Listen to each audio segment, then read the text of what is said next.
Voter പട്ടിക സംശുദ്ധീകരിക്കുക എന്ന പേരിൽ ഇലക്ഷൻ കമ്മീഷനെ ചട്ടുകമാക്കി കേന്ദ്ര ഗവൺമെൻറ് അവരുടെ ഫ്രീസറിൽ വെച്ചു എന്ന് പറഞ്ഞിരുന്ന പൗരത്വ ഭേദഗതി നിയമമാണ് നടപ്പാക്കാൻ ശ്രമിച്ചുകൊണ്ടിരിക്കുന്നത്. സാധാരണഗതിയിൽ 18 വയസ്സ് പൂർത്തിയായ ആളുകൾ അവരുടെ വയസ്സ് തെളിയിക്കുന്നതിനുള്ള സർട്ടിഫിക്കറ്റ് കാണിച്ചു കൊടുത്താൽ, ആധാർ കാർഡ് പോലുള്ള അടയാളങ്ങൾ കൊടുത്താൽ വോട്ടർ പട്ടികയിൽ പേര് ചേർക്കലാണ് ചെയ്യുന്നത്. ഇപ്പോൾ ഇവിടെ പുതിയ നിയമങ്ങളാണ് ഇലക്ഷൻ കമ്മീഷൻ കൊണ്ടുവന്നിട്ടുള്ളത്.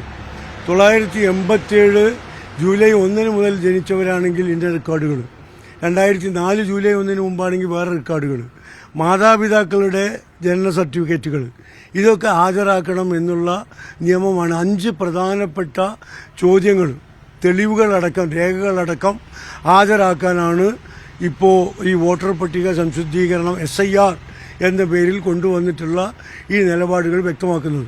നമുക്കറിയാം, ബീഹാറിൽ 65 ലക്ഷത്തോളം വോട്ടർമാരാണ് പുറത്തായത്.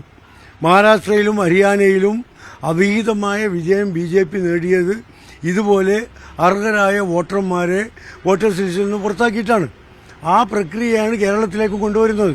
ഇപ്പോൾ ഇലക്ഷൻ കമ്മീഷൻ കേരളത്തിൽ യോഗം വിളിച്ച് രാഷ്ട്രീയ പാർട്ടികളിൽ പങ്കെടുത്ത രാഷ്ട്രീയ പാർട്ടികളൊക്കെ ഇതിനെതിരെ അതിശക്തമായ പ്രതിഷേധം രേഖപ്പെടുത്തിയിട്ടുണ്ട്. അപ്പം അതുകൊണ്ട് ഇത് ഒഴിവാക്കപ്പെട്ട അതിശക്തമായ ജനകീയ പ്രക്ഷോഭം കൊണ്ട് മാറ്റിവെക്കപ്പെട്ട പൗരത്വ ഭേദഗതി നിയമം ഇന്ത്യയിലെ എല്ലാ സംസ്ഥാനങ്ങളിലേക്കും വ്യാപിപ്പിക്കാനുള്ള ദുഷ്ടലാക്കാണ് കേന്ദ്ര ഗവൺമെൻറ് ഇലക്ഷൻ കമ്മീഷനെ ഉപയോഗിച്ച് നടപ്പാക്കുന്നത്. അതിനെ ശക്തമായി ഇന്ത്യ രാജ്യത്തിലെ, പ്രത്യേകിച്ച് കേരളത്തിലെ ജനാധിപത്യ ശക്തികൾ എതിർക്കുക തന്നെ ചെയ്യും. മുസ്ലിം ലീഗ് അവരോടൊപ്പം ഉണ്ടാവും.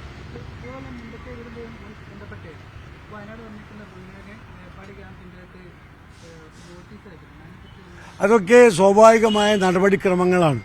ആരെങ്കിലും ഒരാളുടെ ഒരു പരാതി കിട്ടിയാൽ, റവന്യൂ വകുപ്പായിരുന്നാലും പോലീസായിരുന്നാലും പഞ്ചായത്തായിരുന്നാലും ഒക്കെ അതിന് ബന്ധപ്പെട്ടവരോട് വിശദീകരണം തേടും. ആ വിശദീകരണം ഞങ്ങൾ കൊടുത്തിട്ടുണ്ട്. ആ വിശദീകരണവും തൃപ്രമാണ് എന്നാണ് ഞങ്ങളുടെ വിശ്വാസം. ഞങ്ങളുടെ പ്രവർത്തനത്തിന്, നിർമ്മാണ പ്രവർത്തനങ്ങൾക്ക് ഒരു തടസ്സവുമില്ല. അത് അഭംഗുരം മുന്നോട്ട് പോകുന്നു. അത് തടസ്സപ്പെടുത്താൻ ഈ പാവപ്പെട്ട മനുഷ്യർ വർഷങ്ങളായി, ഏതാണ്ട് ഒരു വർഷത്തിലേറെയായി അഭിമുഖീകരിക്കുന്ന പ്രശ്നങ്ങളിൽ അവർ തുടരട്ടെ, അവർക്കൊരു രക്ഷയും അതിൽ നിന്നുണ്ടാകരുത് എന്നാഗ്രഹിക്കുന്ന ദുഷ്ടശക്തികളാണ് ഇതിന് പിറകിൽ പ്രവർത്തിക്കുന്നത്. അവരെ കേരളീയ സമൂഹം തിരിച്ചറിയും.